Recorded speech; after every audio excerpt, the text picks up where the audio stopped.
Staying with security, 40% of Americans say that addressing it should be the top priority for leaders. That is up 19 points from when the question was asked in a similar poll in April. My political power panel is here from the National Review. Kat Timpf, Democratic strategist Chuck Rocha with me as well. So, Kat, there's a Republican debate this evening in Las Vegas. How much of the conversation will be on security and fighting terror, and how much should be?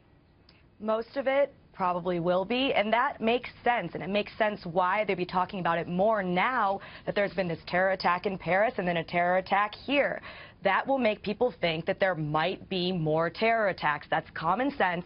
It's on voters' minds. It's on my mind, and it's on my mind for sure more than it was in April.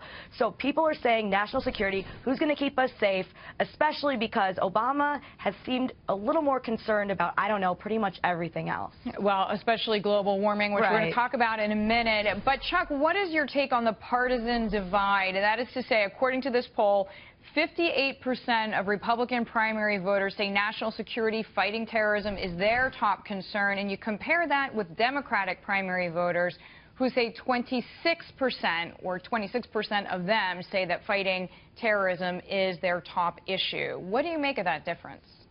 Well, this just in, there's a big difference between being a Democrat and being a Republican. I think because of the ideological difference between the parties, you're seeing them right now. And the poll really is not surprising to me. All of us who've worked in politics like I have for over 20 years, when you see a catastrophe like this happen, you'll see sparks in the national security metrics of that poll. And right now, it's right on the forefront of TV every single day. So it's on people's mind in a time when we're at war with ISIS, but the Republicans in Congress won't even pass a bill to say that we are at war. People are frustrated.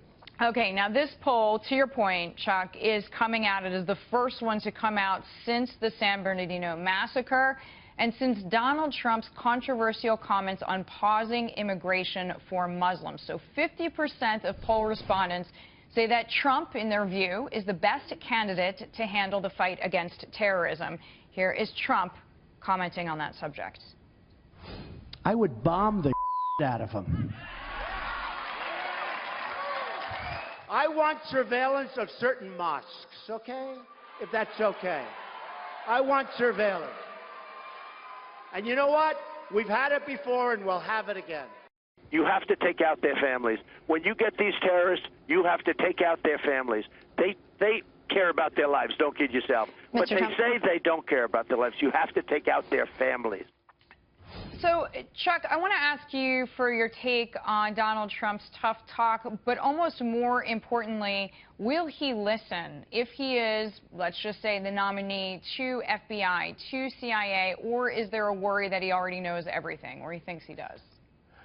Donald Trump is not tough. Donald Trump is just loud, and he's on everybody's TV every single day. He doesn't stand for my values. He don't stand for the values of the American people. Right now, he's just spewing sound points. When you ask him what his plan is about anything, he just talks about something being great. One thing that he has tapped into is a general frustration not only with our government, but with elected officials not really standing for them. And when you have that collective perfect storm, you see a Donald Trump emerge because people are just sick and tired of being sick and tired, and they're looking for an outlet. It's just a shame that they have this carnival barker being their outlet. All right.